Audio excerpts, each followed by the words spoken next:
call it? It's the Caesar and DJ Envy's The real estate Caesar seminar. and DJ. Okay, and what is it? The Caesar and DJ. It's the Caesar and DJ Envy's real estate seminar. December 15th at the Jacob Javits Center. Make sure you're there. This is a public service announcement. Yes, it is. So we met, we hit it off really great. I am so passionate about real estate, and I know she is. And she asked me to come, and I want to be on the same journey that you on. I so love multifamilies, investment properties. I feel like this, if I am going to have to live anywhere, and you are too, I want other people to pay for wherever I live at. And so I only have about another 10 years left in me. So I really need a lot of other people to help me pay for my retirement. Okay, so that's one of the reasons that I'm back on board.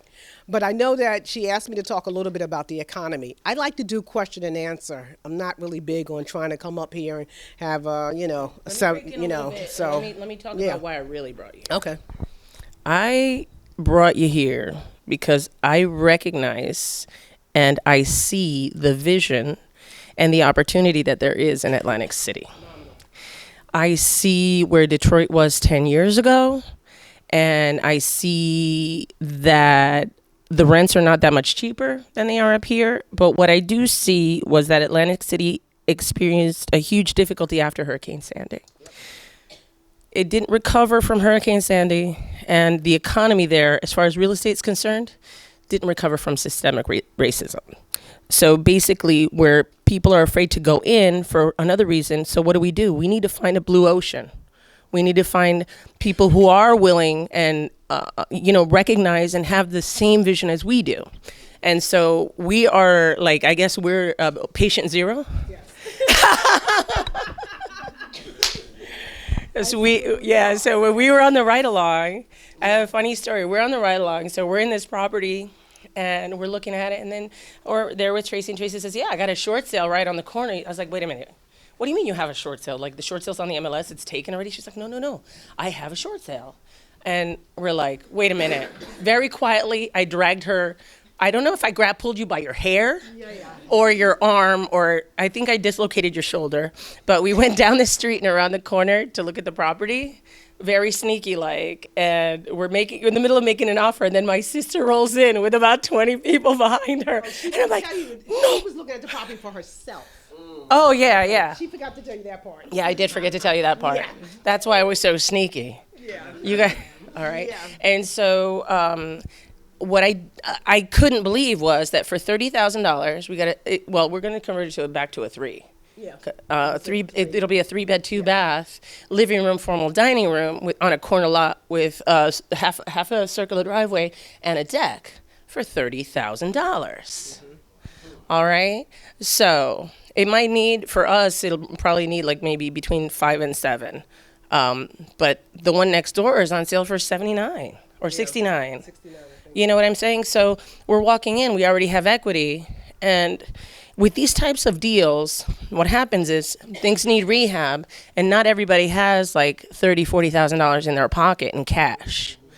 So what was missing in Atlantic City was a way to finance these projects. Because in order for you to get rehab money, you had to get hard money. And then in order for you to get hard money, you had to borrow over $100,000. Right.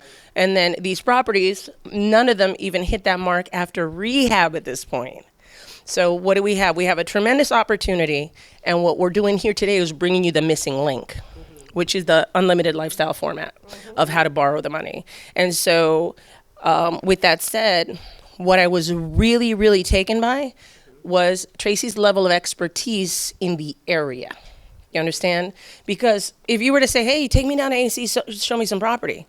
Sure, any realtor can go down there and make offers on stuff, but only a realtor like her is going to be able to tell you what's good and what's garbage. So, and that's what I want to do for everyone who's coming into this business, so you guys don't experience the pitfalls that Jennifer and Caesar had to go through and that we had to go through. And with no further ado, I'm going to bring you the foremost expert. I'm renaming her AC Tracy. Tracy. All right? God Absolutely. bless. Absolutely. Thank you. Absolutely. And so, realistically, there are areas, there are pockets in any area. For me, in Atlantic City, when you call me, if you call me up on the phone and you say, "Hey, I'm interested in looking at a property. I want to spend $30,000 or $40,000," most people get a little frustrated initially because I need to know more than that. I honestly need to know if this is your first time. Are you going to look at this as a investment property? Is it going to be Airbnb? Is it going to be summer home? There's lots of different things because based on what you tell me, I can get a better idea and kind of tell you, okay, I think you would do better in this area. There's really no area in Atlantic City that's a bad area in terms of real estate because here's what I believe. Until people start sleeping in tents, they have to have a place to live in, then they need a landlord. That's where we would come in at. And so no bad areas. You just have to determine, for instance, the one on North South Carolina Avenue. Yeah. We went to a property on North South Carolina Avenue. I think it's $20,000 or something like that. We were talking about that earlier. I think we were talking about that earlier. It isn't a bad area. In terms of what I live there, no, I wouldn't live there. However, would somebody else rent there? Absolutely. And if somebody else is renting in that area, on that street, then to me it's a good rental. I think that you can't jump in up here. Like everybody wants to jump in and be like Caesar, like you said, you can't jump in up here. So for me, just get in. Don't stand there, just jump in the water and get wet. You are going to have to go through that process. You are going to have to figure out what type of tenant you want to deal with, what type of area. And if you can't deal with the A tenants, then you'll have to deal with the D tenants in the beginning. That's exactly it. Yes, absolutely. I want to go over that because that's something that's tremendous. You're going to make the most money. Oh, I'm sorry. Mm-hmm. I wanted to reiterate. You're going to make the most money in the urban areas, the ghettos, because the properties are lower and the rents are still moderate. Mm-hmm. So it just depends on whether or not you're okay with dealing with the urban tenant, the person who, is the working class person that maybe is a little bit rougher on the edges and that needs a little bit more patience and understanding, and sometimes a little bit of tough love. Mm-hmm. Or if you want to deal with the higher end tenant. But the urban tenant is the long-term tenant. And let's say if you have a 2-family in Saddlebrook and the rent is $2,400 per unit, that's a 1-year renter. And then you're going to have it empty for another 2 or 3 months to try to get somebody else in because they're buying. They're buying and they're flying. So you're better off with that urban tenant. But remember, you get to vet them. You get to talk to them. You get to say, hey, you know what? Let me swing by and bring you the application and you could see how they live. We talked about that just recently. Yeah. If you are looking to do rentals and you're trying to figure out the type of tenant, it's not necessarily credit.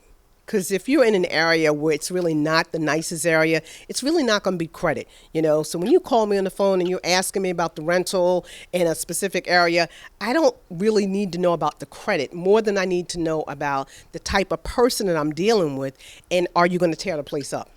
Because if you're Section 8, I'm going to get the money. So that's not an issue. But what I really need to know is are you going to still maintain it?